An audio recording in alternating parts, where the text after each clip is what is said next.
विद्युत धारा और इसके प्रभाव। अध्याय प्रारंभ करने से पहले मैं आपसे कुछ प्रश्न पूछूंगा।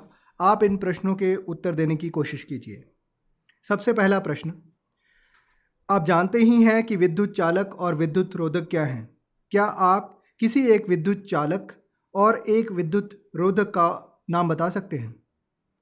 हाँ बच्चों, बिल्कुल सही जवाब। विद्युत चालक लोहे की चाबी या लोहे की कील, सही जवाब। और विद्युत रोधक रबड़ या लकड़ी। बच्चों, आप मुझे इसकी परिभाषा बता सकते हैं? सही जवाब। विद्युत परिपथ वह पथ है जिसमें से होकर विद्युत धारा बहती है। विद्युत परिपथ में विद्युत अवयवों का परस्पर संयोजन होता है।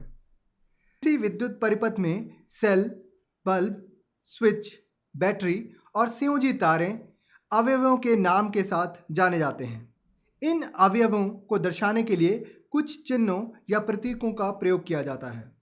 आइए इन प्रतीकों को और चिन्हों के बारे में और जानकारी प्राप्त कर लें। बच्चों, विद्युत सेल के प्रतीक में एक रेखा लंबी और दूसरी रेखा छोटी होती है।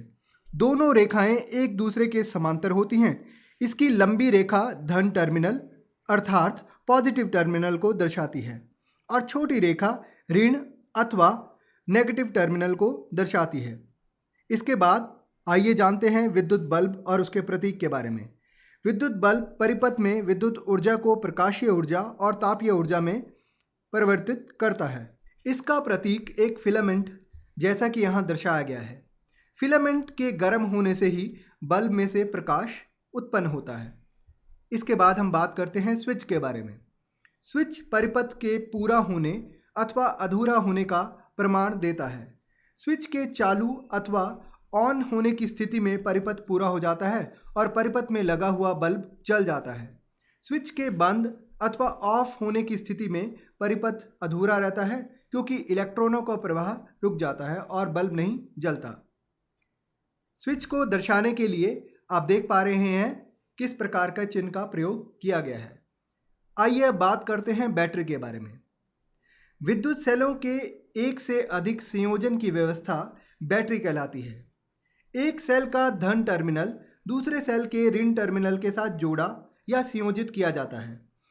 सेलों को इस प्रकार संयोजित करने से बैटरी बन जाती है। सेलों को दो तरीकों के साथ जोड़ा जा सकता है, एक श्रेणी क्रम में और दूसरा पार्श्व क्रम यानी कि समांतर रूप में। समांतर रूप में जोड़ने के लिए अक्सर एक मोटी तार या धातु की पत्ती का प्रयोग किया जाता है जो एक सेल के धन टर्मिनल को दूसरे सेल के ऋण टर्मिनल के साथ संयोजित करती है। यह चित्र में दिखाए अनुसार प्रतीक द्वारा परिपथ में दर्शाया जाता है।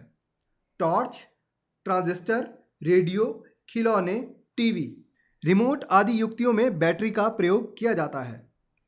इसके बाद हम बात करते हैं संयोजी तार के बारे में। यह परिपथ में एक अवयव को दूसरे अवयव के साथ संयोजित करने का कार्य करती है और परिपथ को पूरा करती है। संयोजी तार एक अच्छी विद्युत चालक की बनी होनी चाहिए। संयोजी तार के ऊपर एक रंगीन रोधक परत चढ़ाई जाती है। यह संयोजी तारें तांबे की बनी होती हैं। आप जानते ही हैं कि तांबा विद्युत का अच्छा चालक होता है।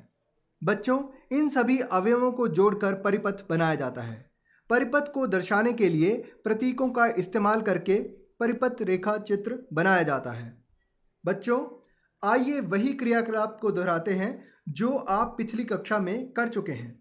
यहाँ एक विद्युत परिपथ बनाया गया है जिसमें एक सेल, एक बल्ब और दो ड्राइंग पिनों और एक सुरक्षा पिन का प्रयोग किया गया है, जैसा कि आप देख ही पा रहे हैं। परिपथ में बल्ब केवल तब ही जलेगा जब स्विच ऑन की स्थिति में हो और परिपथ पूरा हो। इसके साथ पूर्ण परिपथ में तुरंत विद्युत धारा प्रवाहित होने लगती है। जब स्विच ऑफ की स्थिति में होता है तो परिपथ में किसी भी हिस्से में विद्युत धारा प्रवाहित नहीं होती और बल्ब दीप्त नहीं होता। बच्चों, इस क्रियाकलाप को आपने देखा। क्या आप इस चित्र को अपनी कॉपी में भी बना सकते हैं? तो आप इसके लिए क्या करेंगे? अभी अभी आपको जानकारी प्राप्त हुई प्रतीकों के बारे में और हमने यह भी बताया कि प्रतीकों का प्रयोग कर हम रेखा चित्र बना सकते हैं। क्या आपके द्वारा बनाया गया रेखा चित्र जैसा कि अभी आपको दर्शाया जा रहा है उसके जैसा है?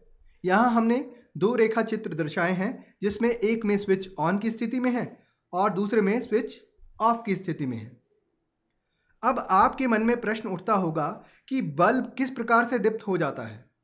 बल्ब में एक पतला तार होता है जिसे तंतु अथवा फिलामेंट कहते हैं।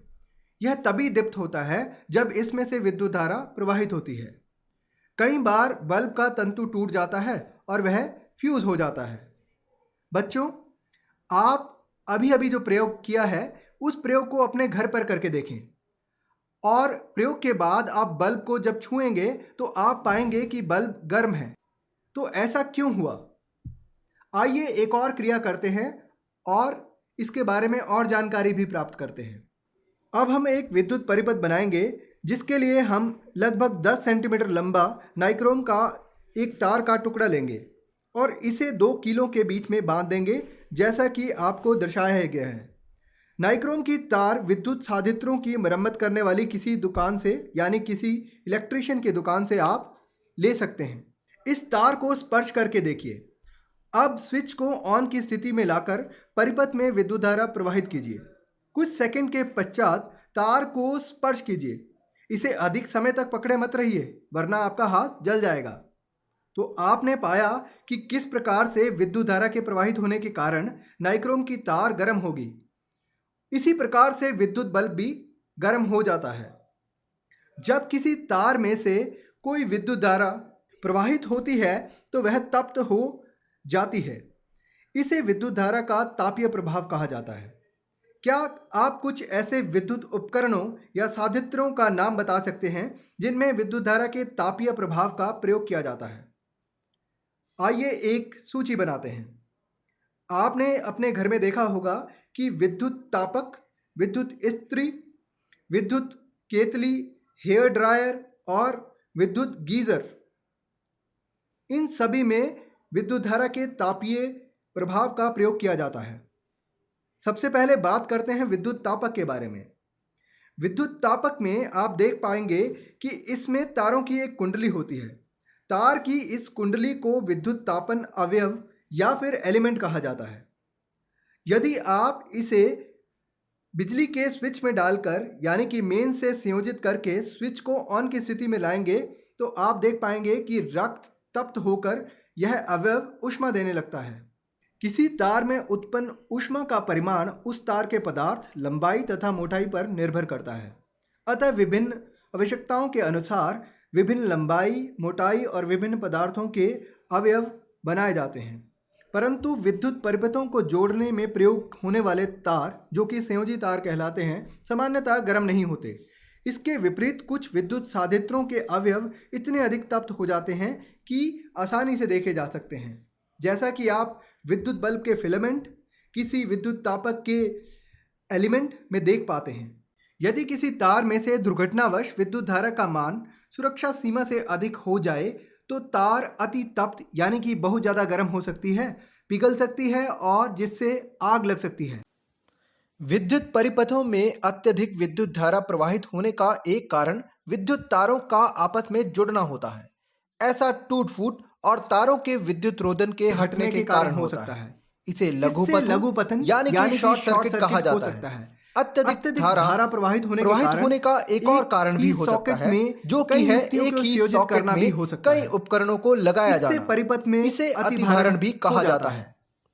बच्चों, आप निरंतर अपने अखबारों में पढ़ते होंगे कि अतिभारण और लघुपतन के कारण कई बार दुकानों और घरों में आग लग जाती है। ऐसा होने से बचने के लिए क्या किया जाए? बच्चों, कुछ विशेष पदार्थों के बने तारों से जब अधिक विद्युत धारा प्रवाहित होती है तब वे शीघ्र ही पिघलकर टूट जाते हैं। इन तारों का उपयोग विद्युत फ्यूज बनाने के लिए किया जाता है। सभी भवनों में प्रत्येक विद्युत परिपथ में फ्यूज लगाए जाते हैं। यदि परिपथ में उचित फ्यूज लगा है तो यह पिघल जाएगा, जिससे परिपथ टूट जाएगा। अतः फ्यूज सुरक्षा युक्ति है जो विद्युत परिपथ की क्षति तथा संभावित आग के प्रति सुरक्षा प्रदान करता है। आजकल फ्यूज के स्थान पर लघु परिपथ विच्छेदकों यानी कि MCBs का उपयोग निरंतर बढ़ता जा रहा है। जब किसी परिपथ में विद्युत धारा सुरक्षा सीमा से अधिक हो जाती है तो ये ऐसे स्विच होते हैं जो स्वतः ही ऑफ हो जाते हैं। आप इन्हें फिर से ऑन कर दें तो परिपथ पुनः पूरा हो जाता है। ध्यान दें कि डब्बे पर ISI का चिन्ह अवश्य देखें। सदैव ISI चिन्ह वाले उचित फ्यूज़ों जिनका उल्लेख किसी विशेष अनुप्रयोग के लिए किया गया हो का ही उपयोग करना चाहिए। फ्यूज़ के स्थान पर किसी भी तार या धातु की पट्टी का उपयोग कदापि नहीं करना चाहिए।